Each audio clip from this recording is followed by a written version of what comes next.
Okay, we should be live on YouTube now.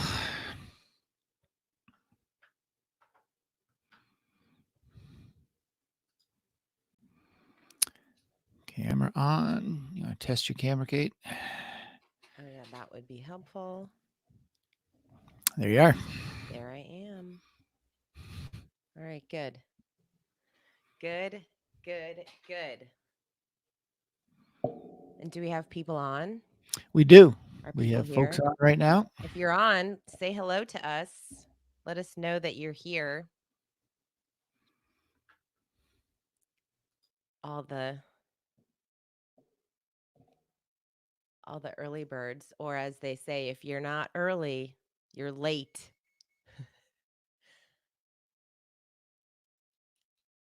I was listening to one of your peeps, Tony, the Spartan guys, Yeah. and that's what they say. If you're not early, if you're not 15 minutes early, you're late. That's right. They just bought Tough Mudder. Oh, did they? Tough Mudder went bankrupt. Oh, Rosanna, that's awesome. Been looking forward to this all week. Well, hopefully we will deliver what Yeah, no you pressure need. there. Just a reminder, if you are having any trouble with audio or video, refresh your browser. It does work best in Chrome, we found. So refresh your browser. And if that doesn't work, as Brooke just put up, there's a link in the comments to our YouTube channel where we are on there live also. So if you're having any technical difficulty, which we hope is not the case, refresh your browser or just head on over to YouTube at the link that's in the chat. Yes. And Tony, Madeline reminded me, hey, Dwight, happy you're here. Madeline reminded me that when we're saying, if you can't hear us, go to YouTube, Yeah. obviously they can't hear. That's a I was good like, point. Yeah. yep. So thanks, You know, Madeline. yeah. Oh, goodness. I was like, there's a lot happening on these webinars. So, all right, well, we're going to give it a couple minutes. While we do that, we normally ask people how they're feeling. I would love to hear if people want to write in the comments, what is one of the biggest takeaways that you've had on these conversations so far? What is one of the just one thing that you appreciate about these conversations, one thing that you've learned, one thing that you've started implementing that has helped you? So would love for you guys to share that in the chat and just let us know. Let us know you're here. Say hello. Good morning, Ken.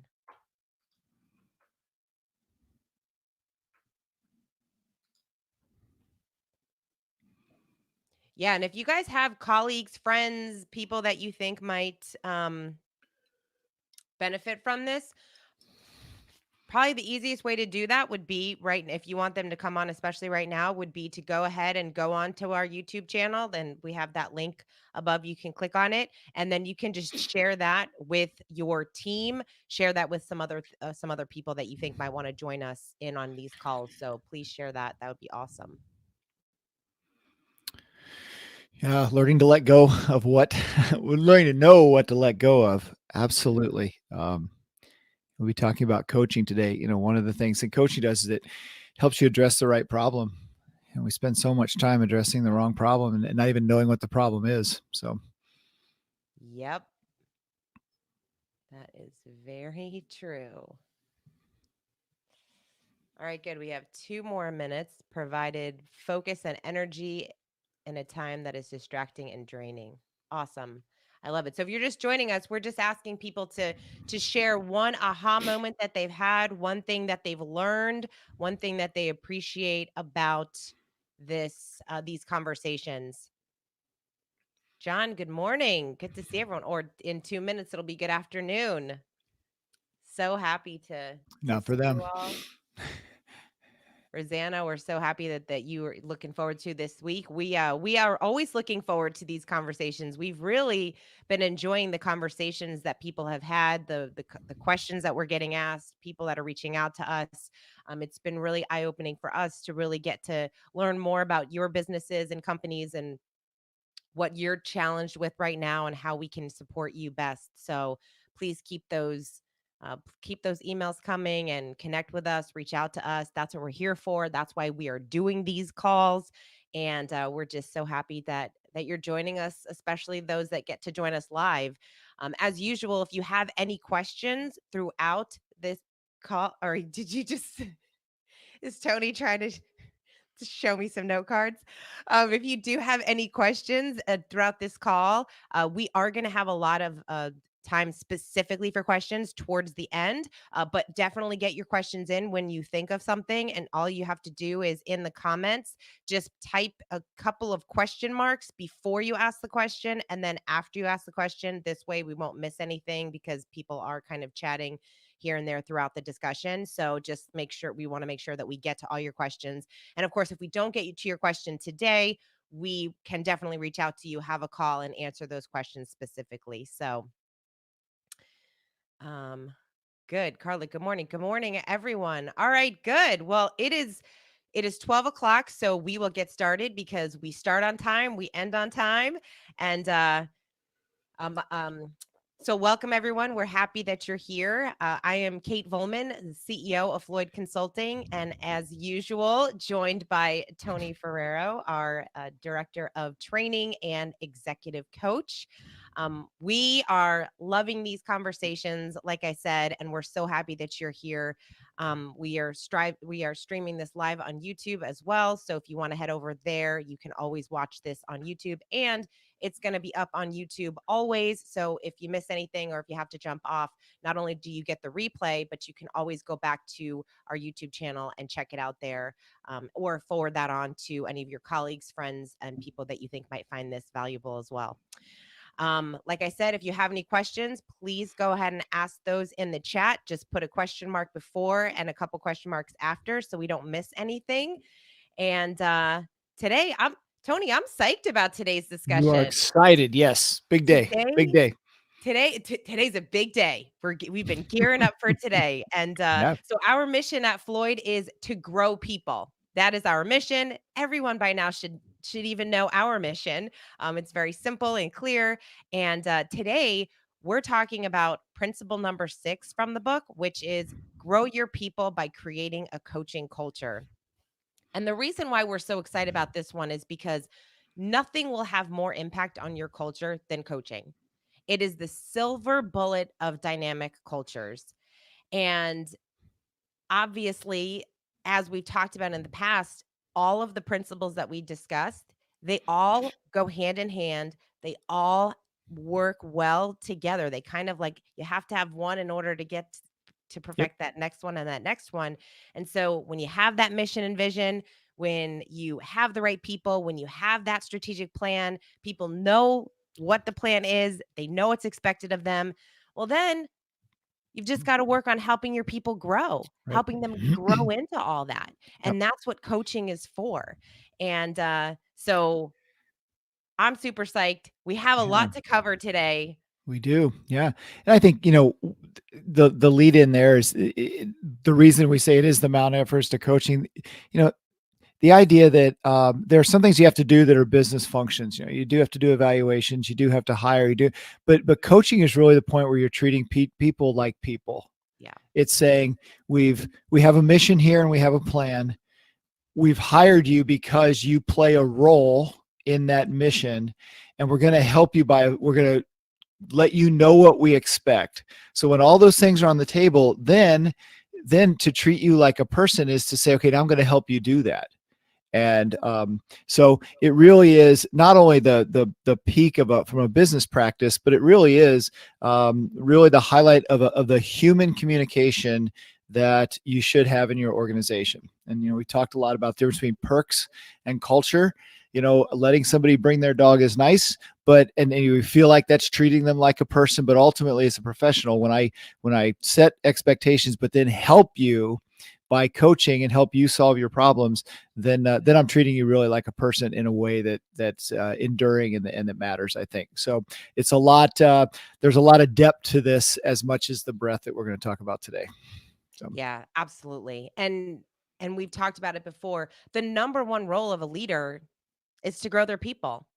It's to help your people grow, and just the whole foundation of, if you are helping your team become the best, if you're helping every person on your team become the best version of themselves, the company's become going to become the best version of right. itself. I mean, Yep. that's just the bottom line of it all. And the great thing, the thing that I love about great coaches, is c- coaches, they are great, they at coaching, but they love being coached. They love being coached because great leaders, they all have coaches. Yep. So we would love to know, comment in the chat box. We want to hear, do you currently have a coach? Do you currently have a coach in your life? Share yes or no in those comments. I'm so curious to. Oh, good. We've got a lot of yeses. Thanks, Jim. Oh, Kind of oh split. yeah, some of these people we get to coach. Nobody I used to. I need need a one. new one. Okay. Yeah, Yeah, Nicole, you need one. absolutely. Sure. That's awesome. Yeah, so the obviously having a coach is that we talk about it all the time, and especially during this time, our coaches are really seeing the impact that they're having on the lives of the people that they're coaching, because sometimes you just need someone to go and talk to about what's going on in your head and the challenges that you're facing, because sometimes we just get so caught up in our own mind. So coaching Right. is such a great way for you to become a better leader and for you to become a better coach, Right. for you to become a better Absolutely. coach to Yep. your people.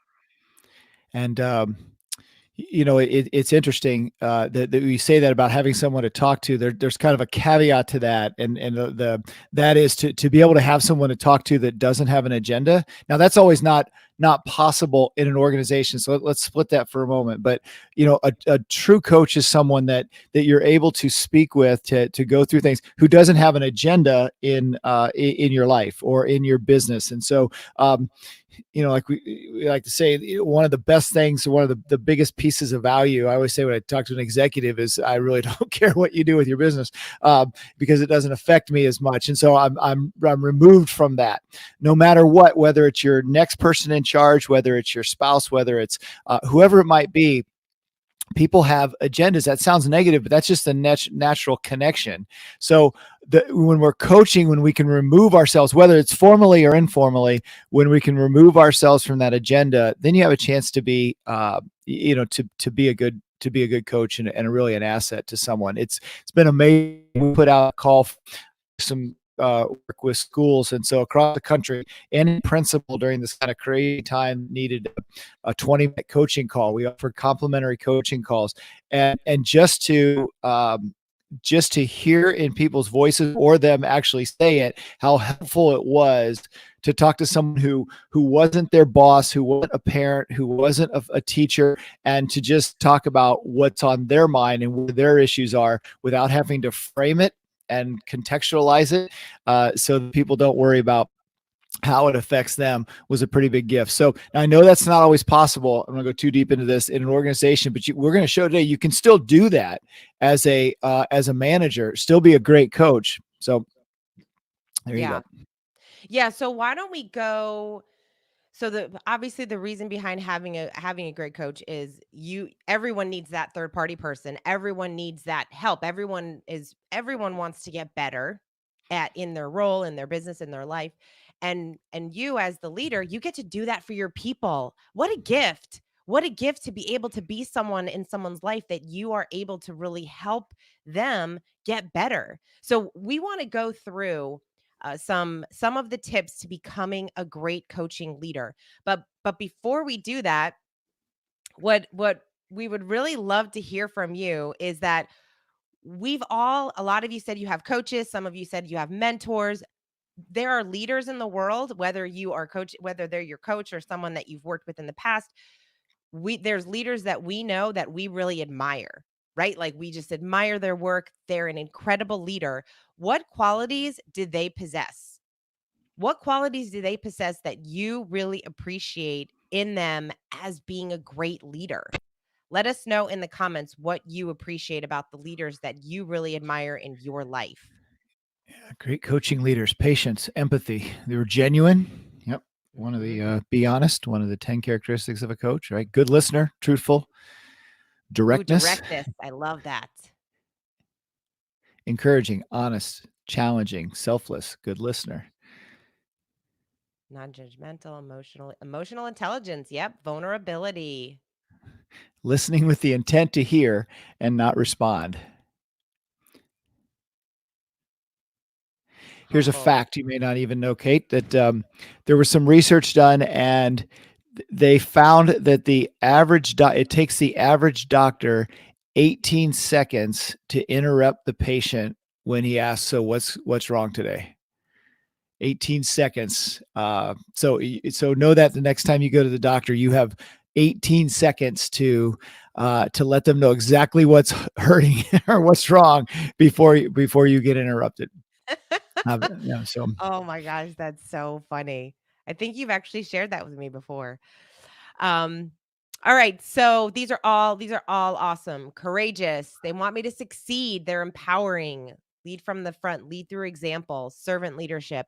All right, so what we're going to go through, obviously they're in the book and in the culture solution.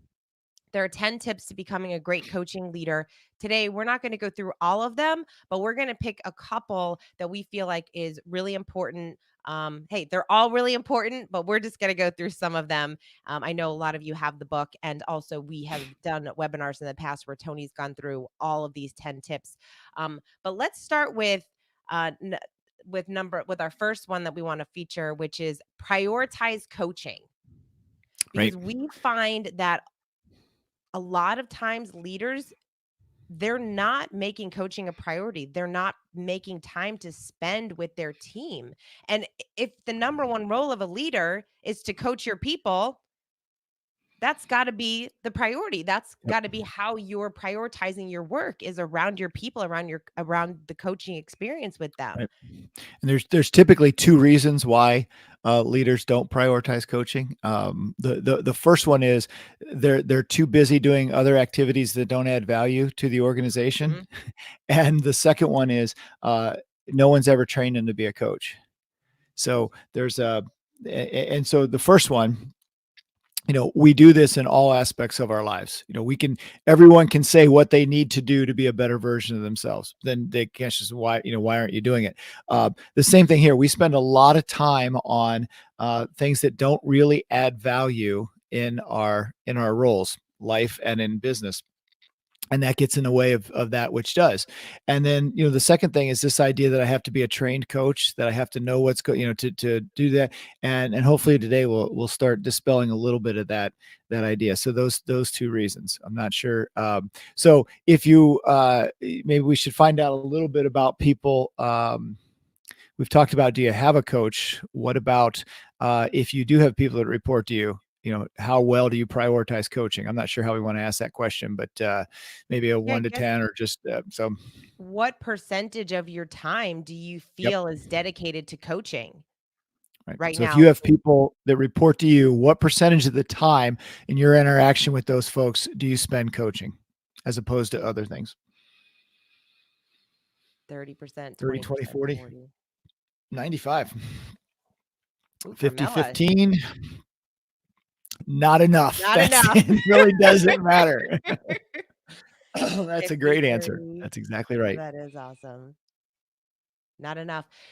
I think one of a really a great exercise for people to try after this call is, really effective leaders, they know where their time goes, right? Like they know exactly how they're spending their day. And sometimes if we don't if we're not tracking it, if we're not sitting down and really analyzing our time, we can sometimes think we're doing more of the things that we're not actually doing. So, tracking your time over the next week can be really telling of how your day, like what is really going on in your day, and really kind of figuring out, are the things that I'm doing, are these things more important than coaching or being with my people? And I think that gives people a real, especially today, because there's so many things that are new, right? You might be working from home. Now you're working with your teams remotely. There's a lot of things that you've had to kind of overcome over the past couple of months. Well, now's a really good time to get back to evaluating your time, where it's going, and identifying how you might be able to make some changes to prioritize coaching and making that a bigger part of your day, and getting rid of some of the tasks that really, like Tony said, they're not providing the most value to the organization. Yep. And oftentimes by not coaching, you're creating some of those tasks. So let me back up for a second on that. So if we said, look, if you could, if somehow you were able to make the people that you manage and that work for you, if you were to make sure that they weren't over dependent on you, if you could help make sure that you weren't feeling overwhelmed in your job, and that if you wanted to feel more connected with the people and the real work that's going on, if you wanted those three things, if there was some way to do that, what would it be? Well, that's really what coaching does. The over dependence part of the reason that managers feel are overwhelmed is because they're solving everybody else's problem. The people have become dependent on them rather than being able to really solve their own problems. Coaching will help you transfer, people's problems that are being dumped on you, and those to go back to them not being dependent on you. So because if you're coaching, it prevents that over dependence. Additionally, that just leads, if people are over dependent, that's more work. You feel overwhelmed, and then you feel disconnected because you're too busy doing their work. And so you don't have time to actually to coach them because you're too busy doing their work and you're overwhelmed with it. So there's actually benefit not only for the mission of the organization, but really down to the person as a manager. If you're feeling any of those things, that people depend on you too much, you're overwhelmed, or you're not connected with them, it may be that you're just not coaching enough. Yeah. Yeah, and this goes back to those role descriptions, those scorecards. Is everybody doing the work that where they're creating the most value in each of those roles, in each of the positions that they're in? And that's where we need to identify what each person is really responsible for, because once those lines start to get blurred, Yep. that's when those things start happening. Right. And so absolutely 100% that, are the right people working on what they're supposed to be working on. And then also just handling the dynamics that go around those things. I've told this story a couple of times, but doing some executive coaching with a younger female executive. And, she was detailing just feeling overwhelmed about, this issue between these two departments and this person not being able to solve this problem, and these deadline issues between these two different areas of the organization, and just asking the question, how much coaching are you doing? And her answer was next to none. And so when we backed that up and looked at it, what was happening is people were coming in and talking about this antagonism between these two departments on deadlines or whatever it was. And the resolution to that was the person talked about it and they felt better talking about it, but it left on her desk. And so she was spending her time and thinking, how am I going to resolve this problem between the creative director and this person, whatever it was? And instead of coaching that person, that's their issue. That's Mhm. not your issue. And so, she's done a much better job of that, because you got to talk rather than just, yes, you have to listen, but we're going to talk about in a minute. You have to ask great questions so that it's very clear that the people are leaving knowing that they're still responsible for their issues. Otherwise, stuff just adds up, and that's where the kind of that line blurs, where you want to listen to your people voice, but it's an active listening and very clear that people still have responsibility for what they're supposed to be doing, because you Yeah. can fall into the coaching trap, which is in the book, where you start solving everybody's problems and instead of being a real coach. So if you can Yeah. prioritize not only coaching the time, but also doing it in a way that you don't take on everybody else's role, that can really, really reduce the stress and the overwhelmed feeling that the managers have based Absolutely. on our experience. Yep. And one of the things that one question, so David asked a great question, and it fits into this bucket of prioritizing coaching. What if we are small, resource constrained, and have a thin staff? How do we make time to coach and upskill? Maybe it's refocusing on a shorter list of priorities. So when it comes to coaching, I think this is one of the challenges that people the think in their minds, when you say coaching, we think, or some people think immediately, oh my gosh, I have to sit down with my team for an hour every day, or I have to take all of this time for each person. That's not the case.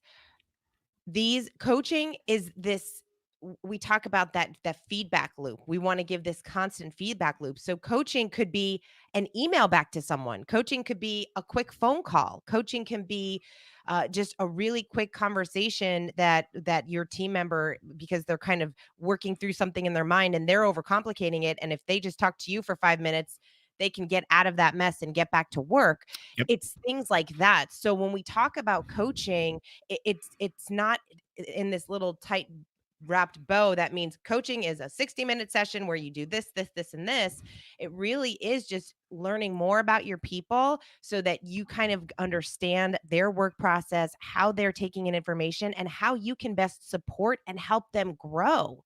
The more that Right. you understand how they're doing that, the more you can even see in your team. You should be able to see in your team, I feel like he might be getting a little frustrated, or I think that she's overthinking this a little bit too much. So this is your opportunity as the leader to really be the hero to your team, because you're Right. really coaching them to kind of get back on track with their work and helping them to get better, encouraging them. So coaching is, it can be done continuously every day, as it 100%. should. It's not like a checkbox. I did Yep. my 30-minute sessions with somebody.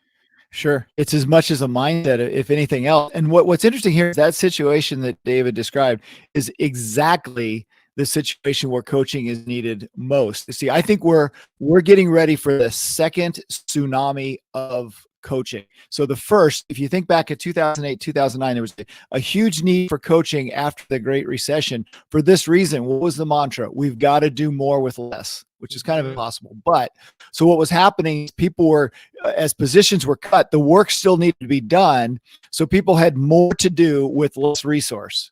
And so instead, so what they needed most then was someone to coach them to do that additional work to handle that load. They needed a coach more. They needed to be better in all aspects of life, but they needed to be better to do, quote, more with less.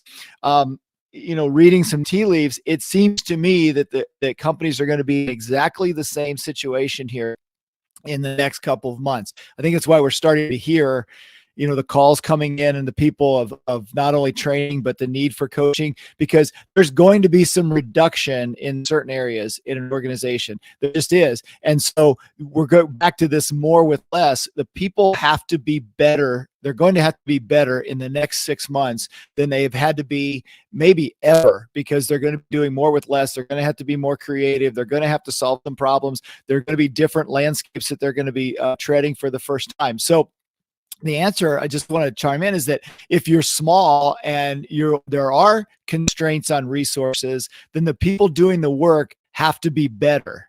And so that's what coaching does. It helps people be better. And just as Kate said, if you can't, it doesn't have to be a formal session. We spend a lot of time on the 10-minute coaching session. You can walk into someone's office and have a 10-minute coaching session and really give them some great, help them to figure out what their challenges really are, what they want, and how they're going to go about resolving that, and do that. That's what someone needs, rather than two assistants who just are just working. You can have a lot of resources working on the wrong problem. Yeah, So that is the big is exactly true. So that is for sure. identifying what the issue is, that sounds kind of simplistic, but when you're resource strapped, you better be working on the right problem, or Yeah. you're dead. You And don't have any. So our mantra, because the whole more doing more with less. No, we like to do less but better. we do less but better? We've got to get better. So, and that kind of goes into David's question with priorities. I mean, making Mhm. sure that you are working on those right things. So let's go to we'll go to our tip number 2, which is to prepare. Be prepared. This is something that, it just seems like a duh thing to say, but, oftentimes we're not really fully prepared when we are meeting with someone or we are about to have a conversation with someone. And being prepared is really just making sure that you have a very clear understanding of what you want to coach this person on. Is there something that they're challenged with? Is there something that's happening in the organization and you feel like they need to step up a little bit? And preparing to have that conversation with them and figuring out how to communicate it in a way that is going to serve them, that they're going to take it the way that you want, that it is intended to be taken, so that you walk away having a really a productive conversation. Right. And as you train to understand the mindset of coach, then you're able to adapt those situations. Then it's just a strict just a process that you go through. And I know a couple of good questions here we'll get to in a minute, but to illustrate that, sometimes uh like I'm taking a walk with my wife, and she'll say something, one of these really trap questions, like, does this look good on me, or whatever that is. But actually dealing with an issue, and I'll ask a question or two. And I've just learned that being a great listener is not offering a solution unless you're asked for one. So immediately I'm able to go into that mode. Now typically she'll say, I know what you're doing, just stop, right? But the point is, though, there's just opportunities to practice this all over. And so you become a better coaching leader by learning by having a coach to start with, a good coach that you can model to other people and know where your priorities are. But then also it just becomes a mindset that you can guide people through. And that's part of the preparation. You prepare by learning how to be a good coach so that when the situations arrive, it's just natural for you. So, Yeah. And honestly, that comes with time, right? I think for some, if leaders aren't used to having lots of coaching conversations on a regular basis, it might feel a little bit strange at first. It might feel really different if you're not used to it. And so just continuing to learn. And again, that's why having a coach is so great, because you'll start to take some of the questions that your coach is asking you and the conversations that you have, and you'll be able to apply those with your team and with your people, which is really fun and exciting, and really helps everyone in the organization get better and grow. Tony, John asks the question: yeah. what if a business owner can't or won't dedicate time and energy to being a coach to their staff or team members? Yeah. Well, I don't have a full answer to that, except there are two pieces, kind of micro answers. The first one is, if it's your owner or it's your boss, we always talk about taking ownership from that standpoint, that you initiate. Yeah, you can certainly initiate those conversations. We talked about it with knowing what to expect, but to go in and ask, and you say, look, I don't need you to solve my problem here, but can you help me walk through these couple of this I'm dealing with, because I'm not sure, and give me your feedback on what you think. So you're actually kind of putting your manager, your coach, the business owner in the coaching role, whether he or she likes it or not. Saying, can you just listen a moment, and I want to go through this and that person sees the value of you talking it through, and that they didn't have to do a whole lot, and that you're better because of it. So you can take some responsibility. What did you call coach? Leading up or coaching up, I think was the term Coaching you up, used. yeah. Yeah, coaching. So you can do that. And then additionally, everybody, or most people, if you yourself have a unit or a team or a person, or I guess to a degree yourself, you can coach your team. And so when you're coaching your team and you crush it, that's got to gain the attention of the business owner to the boss. Just coach the people you're with, and the results will take care of itself.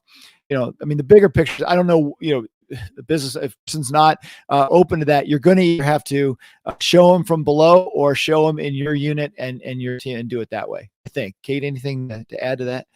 Yeah. Well, no, I'm gonna actually go move on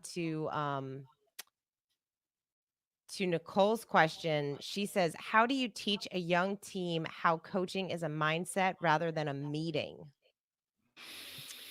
How do you teach a young team how coaching is a mindset rather than a meeting? How Yeah, young is well, the team? I'm yeah. just curious. I'm curious what young Right. means. Well, yeah, how do you teach a young team how coaching is a mindset rather than okay, so I think what's we're saying there is, or what's being asked there is, you know, to be less formal, to make it less formal. Is that what you're reading from that? That it's not a you have to schedule the coaching meeting. That it's not. I would say that you can take people through just a sample interaction, what that would look like.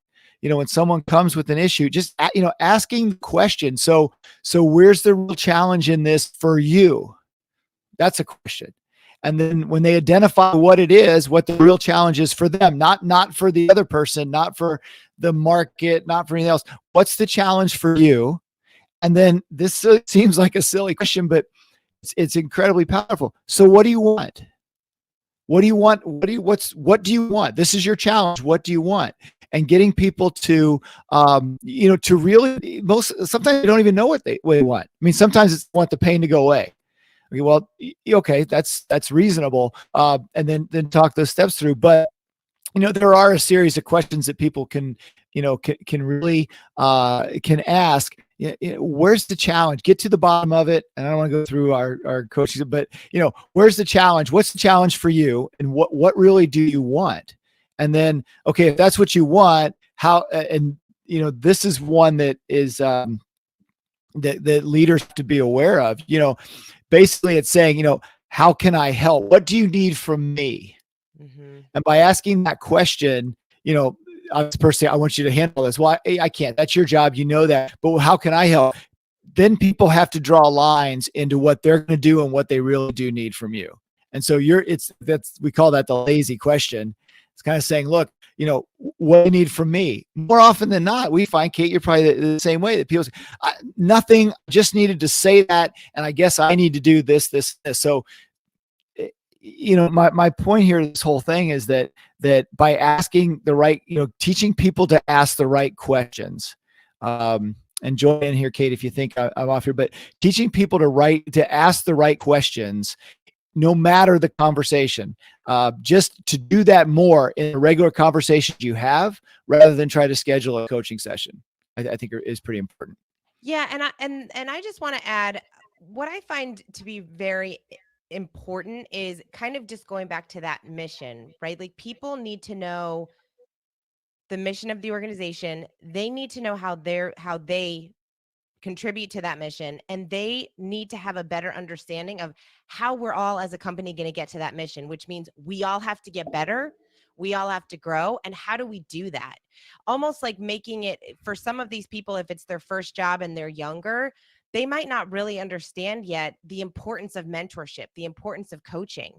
And so how can you as a leader kind of help guide them, and even like telling stories of, hey, I was able to learn this through the leadership that I had, or these are some of the things that I've learned, and this is really what helped me get to where I am in my career, was from all of this coaching. And that's what you get to do with your team. Like empower them to be excited about being that for their team. And even if they're young leaders, they probably have someone in their life that was a mentor or a friend, or someone that they learned from in through college or whatever led them to this career that they're in now, that they really love and appreciate. Get them thinking like, what did that person do for Yep. you? So oftentimes we find that people, I think back to your career and think back to someone who they believed in you more than you believed in yourself. They pushed you, they saw something in you, and that made all the difference in the world. That helped you become that person that you are today. It helped you get into the role that you're in today. When you can help someone remember that was done for them, Yep. that's a gift that they get to do for their team, for their Yep. people. And it's through some of these coaching tips that we talk about, and a lot of what Tony just talked about, that's able to kind of help them be that great coach. But as far as the mindset goes, give them that story, give them that emotional connection of what a Right. great coach is able to do for you. Because, Yep. man, when you think back in your life to those people that believed in you more than you believed in yourself, oh, it is a powerful feeling. And you're so thankful and you're so grateful. And you also recognize you didn't even realize what they were doing at Right. the time they were doing it. You Yep. realized it a year later or 2 years later, or sometimes even more. So I think for young leaders, it's a really exciting time for them to understand that they have the power to do that for somebody else. Right. Yeah, it's a great starting. If you're totally stumped on where to start, just as you said, think back about the best coaches you had in your life, and what did they do, and don't do that, and do that, and And do then that. Yeah. and Don't then do the do other that. That's a starting point. You have to have your own personality, and add that. But there, when you really boil it down, what did they really do? That was good for you, but was actually good for everyone they dealt with, and you can kind of get to those principles. And one right. of the comments in there was, can micromanagement be interpreted as coaching?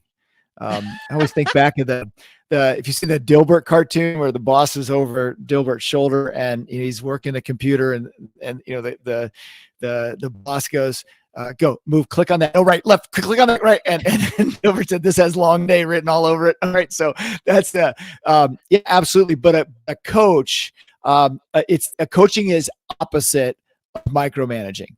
Right. Coaching is removing yourself from the person's problem rather than solving the person's problem. Not because you don't care, but because the mission of the organization depends on that person being able to fill their role. And so Yeah. you've got to make sure that person can fill the role, because I think I said this one time when I was, running a place. I said, look, I can solve your problem, right? But if I'm solving your problems and I'm solving my problems, one of us here is useless. Right? and, so one of us has to go, and it's not going to be me. All right. So I can solve your problem if you want, or you can go, solve your problem. So I Yeah. think that's incredibly important. And, so that's important, getting to the heart of the problem. And then did you want to, I mean, we talked about the next, probably the characteristic though, when you think back of great coaches, ultimately, they were probably great listeners. Yes. It could look different, but great coaches are great listeners. Great And I coaches think if are. you really think about how great coaches are great listeners, and we spend way too much time. I mean, I coach a lot, but I have to almost, I feel like getting one of those bands on your wrist that you're supposed to snap, we're going to eat something, to say, stop talking. I'll always know when I walk out of a coaching session that when it didn't go as well as I thought, it's always because I talk too much. Mm. Always, 100% of the time, I've talked too much, and so when I don't talk too much, it goes better. So I don't know what that says, but maybe That's that's me. I don't know, maybe, but I that's think there's something to it. yeah, that's what I mean, that's what people need. They need someone to talk to. They need to talk these things out. And so great coaches ask incredible questions and then they listen. And Yep. that's it. And by truly listening, you're if all right, we've talked about this in a different set in a different call too. Most people only listen with 25% efficiency. So we're missing 75% of what people are saying. And why is that? It's because someone's talking to us and what are we thinking? Ooh, I have a great thing I'm going to share with them. What am I going to say next? We already have in our mind where we want to come up with this really, especially as Yep. coaches, sometimes as a coach, you're like, I have the answer. I know what they need to do, and I can't wait to. Yep. I'm going to drop this on them, and they're going to be wowed. Yep. But that's not your job. And when I Right. think back to, I mean, I remember some of great coaches in my life, and I think there's this one in particular, this woman who I adore, and I would get so mad at her because she just kept asking me questions, but I wanted the answer. I wanted her to tell me the answer, but she knew that is not what I needed. She knew that is not what was going to help me grow. I Yep. couldn't just keep calling her, asking her for the answer. And so we need to empower our people by Right. listening, getting truly listening. And what I also love about great listeners is that great so So good listeners, they pick up on everything that's being said, but great listeners pick up on what's not being said. And that's where you can craft some incredible questions to have those aha moments. Yep. And Tony, I think you're so brilliant at this, which is why he often will call me and say, I just got off this coaching session. I feel like I talked for maybe 5 minutes, and he said it was the Yep. best call he's ever had.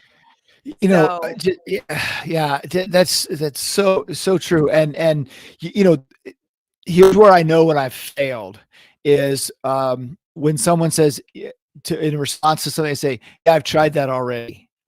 So because I know a couple things happen here. The first one is I talk too much. I offered a solution without really being asked for one.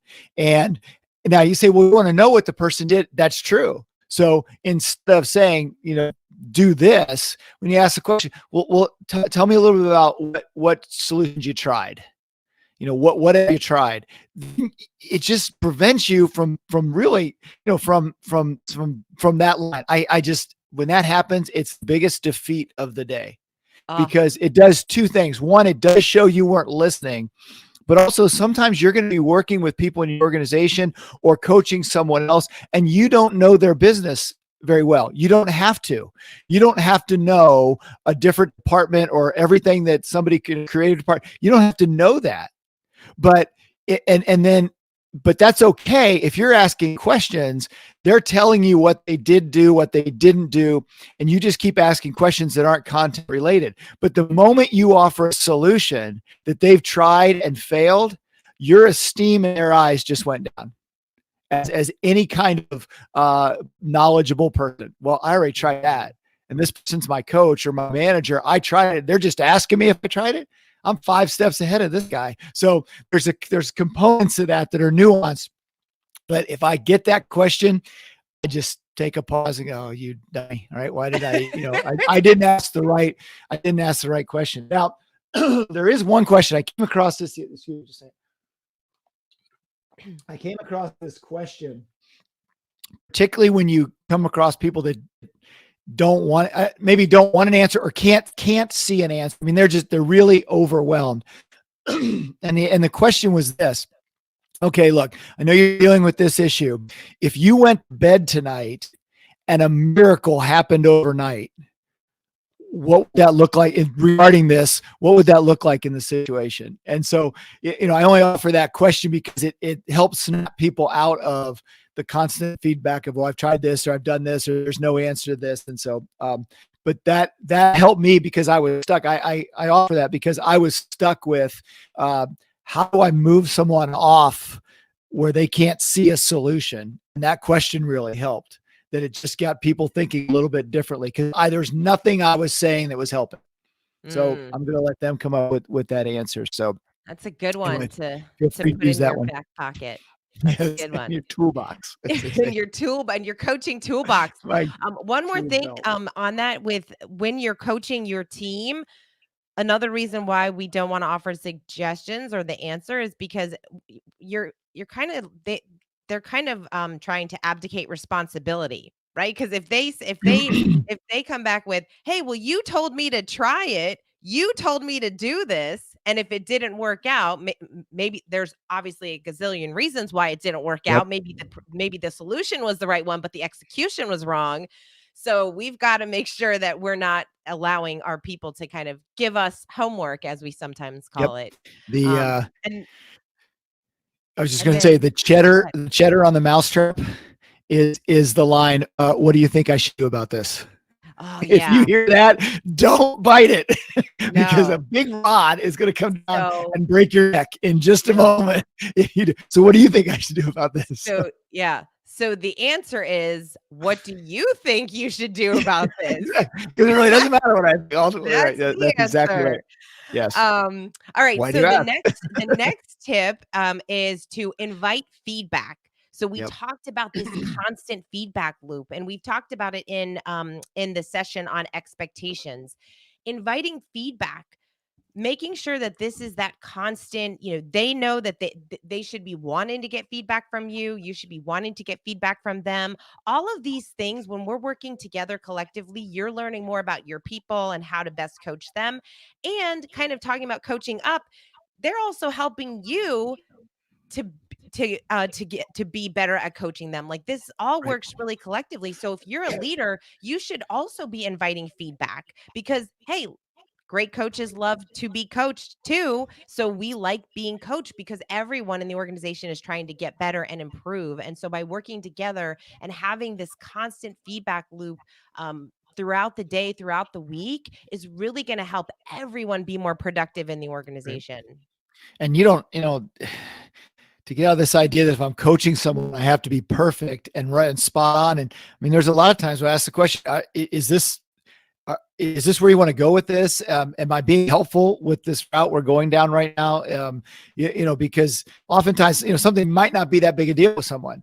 They mention it, but it might not, and you grab onto it because oftentimes you've had that struggle in your life. And so you're going to tell them everything you know about it. But the point is, am I being helpful? Did this help today? And actually, it's one of the things you should close coaching session with, even if they're brief conversations. So, give me an idea. What did you get from here? So what do you think moving forward? Anything here help?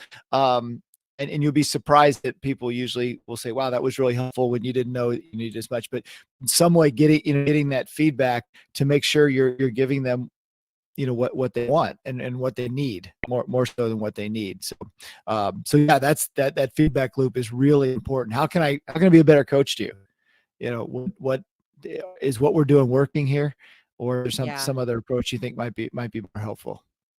So And your team, it might sound so obvious, but most people, if we don't have that coaching culture, most people are scared to share that with their leader, right? Like, they don't want to get in trouble. So unless you're making the ask, unless you're asking them that question, we might think, well, oh my gosh, I can't believe they hate that I do this, or they get frustrated when I do that, and they never told me. Well, did you ever ask? Did you ever open up the right. conversation and provide a safe space for them to invite that feedback? And so that's what's so great, is that once you start to create that coaching culture, these conversations can happen more organically, because we do have a better relationship with everyone on our team, and they know that feedback is encouraged. And Yep. so that's really important, which kind of goes into our next tip, which is to encourage people. Right. Encouragement, Yep. I know, in being encouraging was one of the was something that people had, it's talked about the great coaches and leaders that they've had Yep. in their life.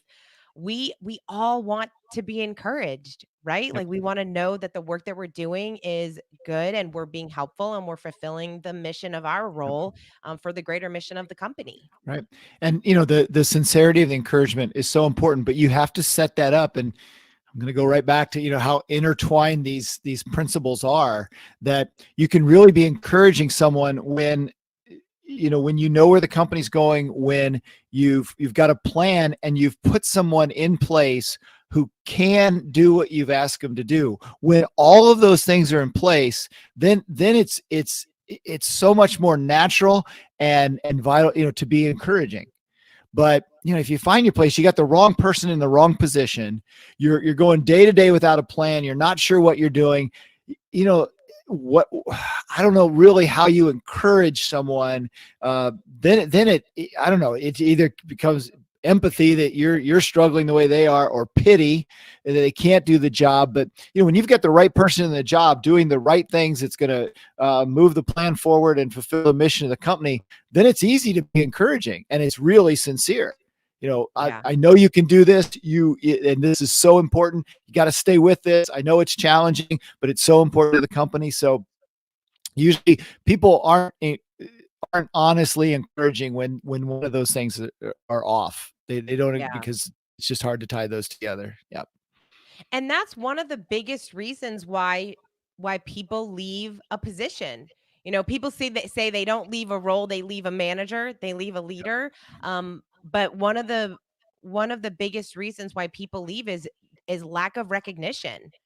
People just want to be recognized. They just want that their team and their leader, their manager, to say, "Hey, good job." Like, how Yep. simple is that, to be able to encourage someone so that they feel good about themselves, so that when they're going home at the end of the day, they feel good about where they are and their role. That's a tiny little thing that doesn't cost anything. Right. that Yep. we can do as a leader. So, that was like so eye-opening because I started reading a bunch of different articles that shared that same statistic of the percentage of people that were leaving just due to lack of recognition. Right. Yep. Just Because the encouraging coaching is just, people. letting people know it's going to be okay. They're doing all right. Like, for example, a comment just came up about, creating a coaching culture difficult with team members that are younger. I think no, in this sense, what you have if you're older is you have some wisdom. And so, I always joke, I coach a lot of millennials, right? So insert joke here, right, about but one of the things that I think they crave is just the idea that to have a little more perspective on a situation. I mean, that's encouraging to someone. I've been through this myself. It's going to be okay. Our company's been here before. It's going to be okay. Even down to, like, I always young folks when they're just starting their families. I say the easiest thing about the second child for parents is that that second baby's going to stop crying, right? You didn't know the first baby was going to stop crying, but so you're getting better at this. Don't be so, half my coaching sessions end up with, and don't be so hard on yourself. You're doing great work. This one thing. Okay, fine. You're doing great work. And it has to be honest, but it's okay. Even if you're struggling with this, there's no, nothing you can get out of this, right? Or you can do better with this. That's okay. You're doing fine. And so that's a huge part of coaching, that someone is just saying, you're doing fine. It's going to be all right. We've been here before. It's going to be big now in companies. I mean, this is for people who have entered the workforce in the past 4 years, talking about younger people. This is going to be the first time business is going to be tough for a little bit. And so, to have that perspective of saying, I've lived through this, we've been down before. This was what this looked like in, say, 2008. This is what it's going to be all right. Somehow it's going to be okay. Just to have that perspective. Now, millennials aren't always receptive to that, in terms of that you've actually been there. But what I found is the good ones are. The good folks, good millennials, most of them want to be, all of them by a group. I don't want to get on this tangent, but the group of millennials, one of the characteristics is it goes into saying they want feedback. What all millennials want is a reaction. That's just a nature of the social media generation they grew up in. The good ones want feedback. The really good ones want feedback. They want to hear the good, the bad, and the ugly. Yeah. And so the good ones will appreciate that feedback. And they want perspective. They And don't at all. I always laugh when we have the millennial conversation because we're talking about things that these are like innately human things that people want. Like everything in the culture solution, like no matter if you're talking to a 20-year-old, 60-year-old, whatever, like these 6 principles, I mean, doesn't everyone, people are made for mission, right? Everyone needs to be, whether it's for business, for life, people want to know the plan. What are we doing? Where are we going? What's expected of me on a day-to-day basis? I mean, these are all things that everyone wants to be communicated to. Everybody wants to be seen and valued and heard. So Yep. millennials, good millennials, bad millennials, like these are needs that People are people. people are people, and they are never Exactly. changed. Yep. It's like they're never going to change. It's like Right. these are I mean, that's the beautiful thing about all of Matthew's work. Like it sums it up. That sums up everything. People are people are people. Absolutely. And So John makes a real good point about being authentic. Sometimes the encouragement is, I still remember this. And I got an email from the person the other day, younger person, we were like on the 4th session and it was about job dissatisfaction. And finally I had to say, look, this is the 4th session you've talked about this. And I've tried to be really gentle about, well, have you considered, this or that? And last time we even talked about, do you think you're in the right role? But I finally had to say, how long do you think this is going to go on? How long can this go on? This job dissatisfaction, because you think you have a lifetime contract, your dissatisfaction, your performance may be suffering. In other words, how long are you going to be dissatisfied like this before you do something about it? Pretty curt conversation.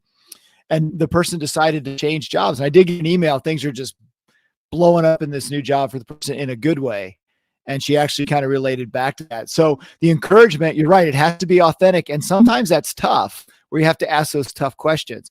As long as people know that you're in your corner, that's what's important. Even if you have to be a little firm by just repeating back to you, you've said the same thing a lot, and I'm not, are you going to make any progress? And I also wanted to mention one thing that real quick that I think Annie mentioned on there.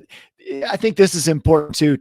We alluded to it earlier that you don't have to say the coaching sessions are coaching sessions, because particularly it can become just as you say in there. Oh, great! Now we're doing coaching at Muff. We've done Six Sigma. We've done this. We've done this. We've done trust falls. We've done all these different things. Now what are we going to do? Okay, this is more of a mindset in the way you talk with people. Rather than formal sessions. It can be both, but the most important thing is it's the way it's transforming the way you interact with people will create the coaching culture, rather than setting up and saying, okay, we're going to have a coaching session now. So I have 8 questions to ask you, and and then you will feel more empowered to do a better job. And we have 20 minutes. Go. Okay. And what's so great about, not making it about that, it's making it, that's why we talk about creating a coaching culture, right? Like the more that we do it, the more people are used to it, the more that they just understand that, oh yeah, that's what it is. This is actually coaching. This is actually what we do.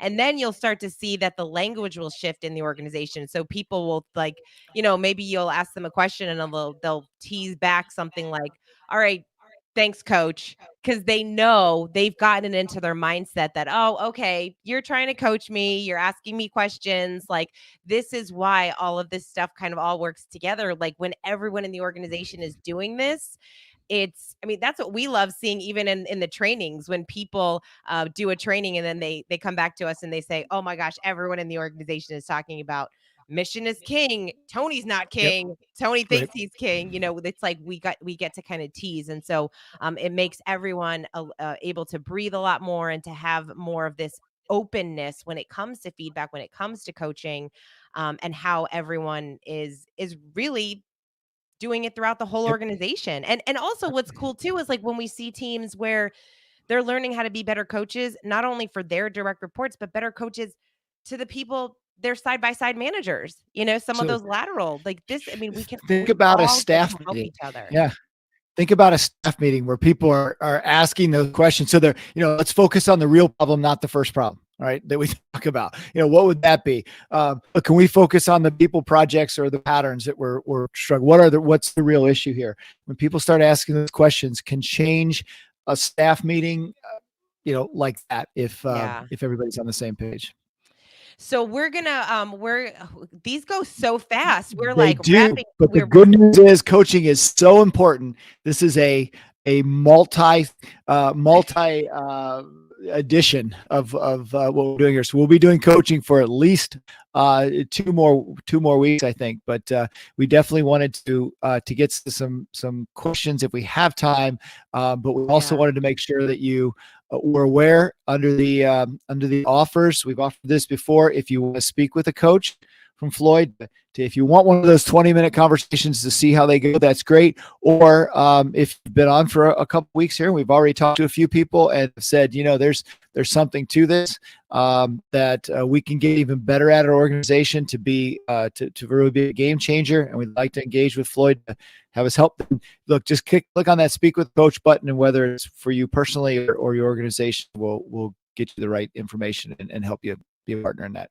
And we want to hear, so next week, we're actually going to be joined by our director of coaching. And we're really excited to have Sandra on because we're going to, like Tony said, continue this coaching conversation. So please be sure to join us.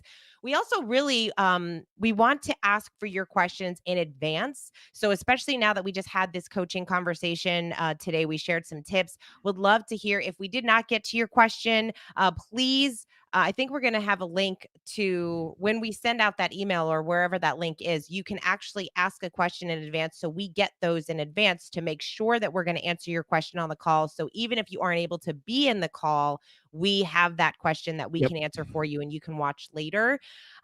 We also would love to hear from you right now.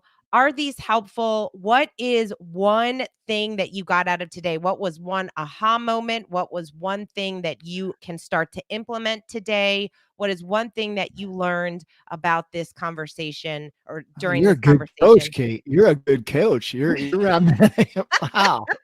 I learned some stuff. You learned Um, some stuff today. I learned some Yes. stuff. So always coach, prepare, prioritize coaching. Yeah, what is your one takeaway? And again, just please take advantage of speaking with a coach. We would even invite you to just speak with a coach to talk through what's going on with you and your team.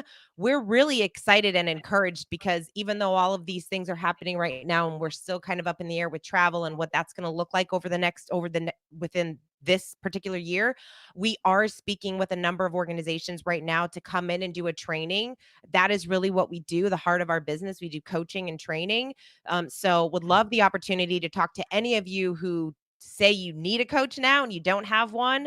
And then also, if you are thinking, hey, it might be time for my team to get back together, especially when things kind of open up a little bit more, to bring your teams together, 100%. that we come in and we do a full day or a half day training with you and we focus on all of this stuff. We go through the principles in the culture solution and the conversations that come out of those days and the breakthroughs that are had are just absolutely incredible. And so we invite you to speak with one of our coaches so that we can talk about coaching as well as training and how we might be able to support you during this time. So please definitely click on that button, especially if we haven't heard from you yet. And especially for those of you that said you did not have a coach, it's time to get Boom. a coach. And we want to do that for you today. Click that So button. Problem solved. Paula, Paula says cheddar on the wheel, Tony. Yeah. Get off. Don't fight it. It's right there. It looks like it's going to taste really good. And the next thing you know, your neck's broke. Listen more, talk less. I like it. Time Awesome. spent on leading. Yes, Derek. Yes, teach people to ask the right questions. Awesome. Yeah. Oh, great questions can change your life. Yep. Awesome. Well, 100%. guys, thank you so much for joining Yeah. us. We started on time. We're ending on time. Ending on time. We are Replay email will be good. going out. So We are let's invite some more people next week. Another yes. bigger friend. Yes, we need Invite a friend. Bring a friend. Bring a friend. So exactly. when we're working on the web page, I think that'll be up soon for people to be able to just always go on and access these and register. Yep. And then when you get that email, if they don't have our emails, if anyone's on most of these people on here have the emails, but you can go to floydconsulting.com/subscribe. floydconsulting.com/subscribe. If Brooke's still on here, she can put that link. Yeah. And you know, it just came to me. What we should have is a bad boss day where you invite your bad bosses and say, you really need to hear this. And we'll just have a session. Oh my gosh. You want to know what's so funny? I got a text message from a friend yesterday saying, this is what he says. He says, my boss needs so much help. Everything is all over the place. We are so scattered. Like, what do I need to do? I'm like, that's the text message. Yeah. Like, all right, call me tomorrow. We need to talk about this. Awesome. All right, everybody. Well, appreciate everybody being here. Let's tell some more people. Click that button and let's